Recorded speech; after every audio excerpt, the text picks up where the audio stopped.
Վաշինգտոնում հայ-ադրբեջանական խաղաղության հռչակագրի նախաստորագրումից 2 ամիս անց արդեն ադրբեջանական Գաբալայում և Կարսեսի հակադրման ամերիկյանի թուրքական պետությունների կազմակերպության հանդիպման արդյունքում ստորագրվում է հռչակագիր, որում աջակցություն են հայտնում այսպես կոչված Զանգեզուրի միջանցքի զարգացմանը։ Ադրբեջանի արտգործնախարար Ջեյհուն Բայրամովի խոսքով փաստաթղթում կարևորվում է Զանգեզուրի միջանցքի ռազմավարական նշանակությունը, ընդգծելով, որ այս գալի ներդրում կդառնա թուրքալեզու պետությունների միջև։ Հայաստանը բազմիցս է հայտարարել Զանգեզուրի միջանցք եզրույթն ընկալում է որպես տարածքային պահանջ։ Վերջերս էլ Հայաստանի վարչապետը սկսել է պնդել, որ այդ ձևակերպումը չի կարող վերաբերվել Հայաստանի ինքնիշխան տարածքին և ենթադրել, թե ադրբեջանական կողմն այդպես է անվանում հորադիս Զանգելան ճանապարհը։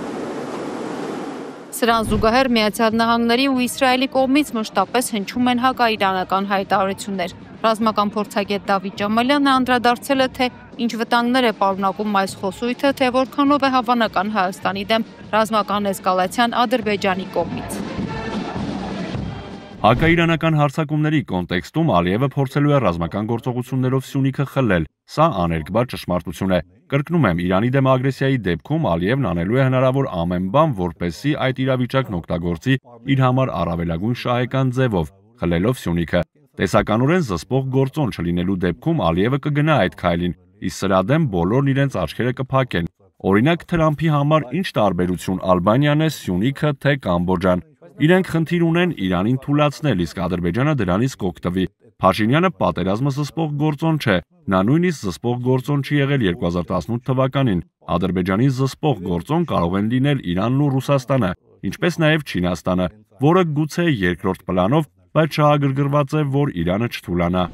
Ալիևը փաստ է ստեղծում, Փաշինյանը շարունակում է պատրանքներ վաճառել, նկատում է քաղաքագետ Սուրեն Սուրենյանցը և ընդգծում, որ Ադրբեջանի նախագահը Գաբալայում կայացած թուրքալեզու պետությունների գագաթնաժողովում հայտարարել է Զանգեզուրի միջանցքի բացումը Վաշինգտոնյան գագաթնաժողովի կարևորագույն արդյունքներից մեկն էր։ Գագաթնաժողովից հետո ընդունված Գաբալայի հռչակագրում նույնպես ամրագրված է նույն ձևակերպումը որպես տարածաշրջանային համագործակցության առանցքային բաղադրիչ։ Մինչ Բաքուն փաստացի հայտարարում է, որ միջանցքի գաղափարը իրագործված համաձայնություն է, Հայաստանի վարչապետի խոսնակը փորձում է համոզել հանրությանը, թե Ալիևի խոսքերը չեն վերաբերում Հայաստանի Հանրապետության տարածքին։ Այս արձագանքը ոչ թե հստակ քաղաքական դիրքորոշում է, այլ փորձ պատրանք ստեղծել, թե ամեն ինչ կարելի է բացատրել յուրովի։ Սա դեժավյու է։ Նույն սխալը տեսել ենք 2020-ին, երբ Փաշինյանը փորձում էր հավատացնել, թե նոյեմբերի 9-ի հայտարարության 9-րդ կետը չի նշանակում ռուսական վերահսկողություն։ Այդ ինքնախաբեությունն ավարտվեց Արցախի կործանմամբ։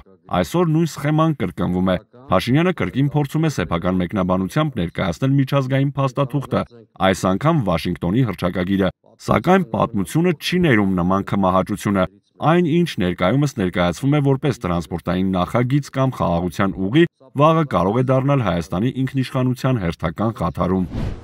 Այս իրավիճակում իշխանության լռությունը կամ պատրանքային մեկնաբանությունները այլևս չեն կարող համարվել դիվանագիտական զսպվածություն, դա քաղաքական անպատասխանատվություն է, որը հարվածում է պետության ինքնիշխան հիմքերին, գրում է քաղաքագետը։ Հայաստանի Հանրապետական կուսակցության փոխնախագահ Արմեն Աշոտյանի կարծիքով էլ Գաբալայի հռչակագրում Ալիևյան խոսույթի և ձևակերպումների մասին խոսելիս ուշադրությունից դուրս է մնում մեկ այլ ոչ պակաս կարևոր հանգամանք։ 14 էջանոց փաստաթղթում թվարկված են անդամ պետությունների և կազմակերպության համար կարևոր միջազգային հարցերի շուրջ արձանագրումներ՝ Հյուսիսային Կիպրոս, Սիրիա, Աֆղանստան, Կենտրոնական Ասիա եւ այլն։ Սակայն որևէ անդրադարձ չկա հայ-ադրբեջանական խաղաղության համաձայնագրի Վաշինգտոնյան նախաստորագրման փաստի առթիվ։ Նշված փաստաթղթի անկարևորության եւ ռեալ քաղաքականության մեջ ընդամենը թղթի կտոր լինելու մասին դժվար է գտնել ավելի ցինիկ եւ ճչացող ապացույց։ Այս հանգամանքն էլ ավելի ցայտուն է դառնում Սյունիքի վերաբերյալ տեղ գտած ձևակերպումների ֆոնին։ Աշոտյանը վստահ է Թուրքիան եւ Ադրբեջանը թքած ունեն խաղաղության համաձայնագրի վրա, նրանց պետք է Սյունիքը եւ դա 100%-անոց ճշմարտություն է։ Եվ որքան էլ Նիկոլը եւ իր խեղկատակները ներքին լսարանի վրա ծախեն խաղաղություն, դրա հիմքում ընկած թուղթը ռեալ քաղաքականության մեջ ընդամենը թղթի թափոն է, մակուլատուրա, ամփոփում է քաղաքական գործիչը։ Տիդա Ղազարյան, Գարիկ Արամյան, TB News։